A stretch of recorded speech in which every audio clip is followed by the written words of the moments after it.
Russia ने Ukraine के prime minister Zelensky की तरफ से दिया गया 10 पॉइंट्स पीस फॉर्मूला रिजेक्ट कर दिया है और इस रिजेक्शन के बाद रशिया की तरफ से यूक्रेन पर 120 मिसाइल्स फायर किए गए, जो कि इस हफ्ते में किया जाने वाला सबसे बड़ा हमला था। ज़ेलेंस्की ने अपने इन 10 पॉइंट्स में रशिया से यूक्रेन की टेरिटोरियल इंटेग्रिटी की रिस्पेक्ट करने के साथ साथ रशियन फोर्सेस के यूक्रेन से निकाले जाने का मुतालबा किया, मगर रशिया ने यह वाज़ेह कर दिया कि किसी भी पीस प्लान से पहले जरूरी है कि यूक्रेन लुहांस्क और डोनेत्स्क पर रशिया के कब्जे को रिकॉग्नाइज करे। इस नई जमीनी हकीकत को माने बगैर रशिया और यूक्रेन में कोई भी पीस प्लान डिस्कस नहीं हो सकता।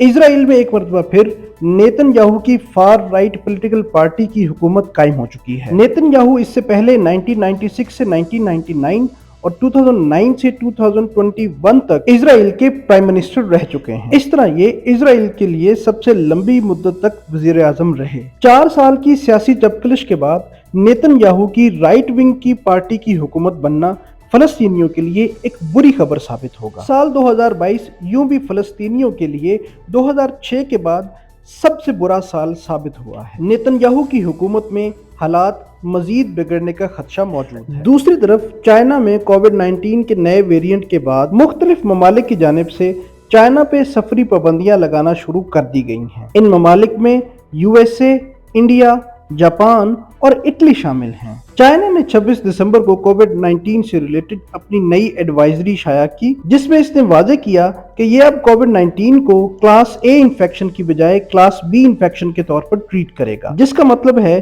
कि कोविड प्रोटोकॉल्स को छोड़कर अब ये इस इन्फेक्शन को किसी रेगुलर डिजीज की तरह इंडिविजुअल बेसिस के ऊपर ट्रीट कर रहा होगा और मैस लेवल पर क्वारंटीन और इस जैसे दूसरे तमाम इकदामात अब खत्म कर दिए जाएंगे। ये स्ट्रेटजी अगर काउंटर प्रोडक्टिव साबित होती है तो इसके नतीजे में दुनिया को एक मरतबा फिर नई इकोनॉमिक और सोशल परेशानियों का सामना करना पड़ सकता है।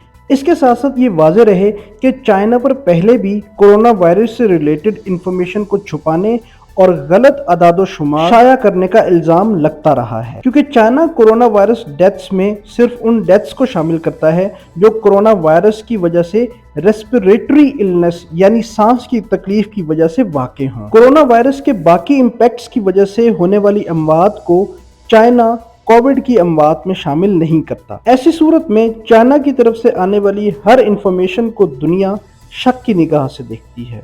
अफगानिस्तान में तालिबान हुकूमत की तरफ से औरतों के पढ़ने और काम करने पर पाबंदी लगाने के बाद यूएन की तरफ से अफगानिस्तान में जारी बहुत सारा एड वर्क रोकना पड़ गया है। तालिबान ने एक दिन के वक्फे के साथ खवातीन की यूनिवर्सिटियों में तालीम हासिल करने पर पाबंदी और एनजीओज में काम करने पर पाबंदी लगाई, जिसकी वजह से लाखों अफगान जो कि ह्यूमैनिटेरियन एड पर डिपेंड करते हैं मुतासिर होंगे। यूएन की तरफ से ये मुतालबा किया जा रहा है कि अफगानिस्तान की डिफेक्टो हुकूमत खवातीन की एनजीओज में काम करने की पाबंदी उठाएं ताकि अफगानिस्तान में जारी रिलीफ वर्क जारी रखा जा सके। तालिबान की हुकूमत शुरू होने पर बहुत सारे लोग ये तवक्को कर रहे थे कि तालिबान इस मरतबा खवातीन के हुकूक पर तवज्जो देंगे, मगर अब तक की हुकूमत से एक बात तो वाज़ेह हो गई कि तालिबान की 1999 की सोच और 2022 की सोच में कोई फ़र्क नहीं है।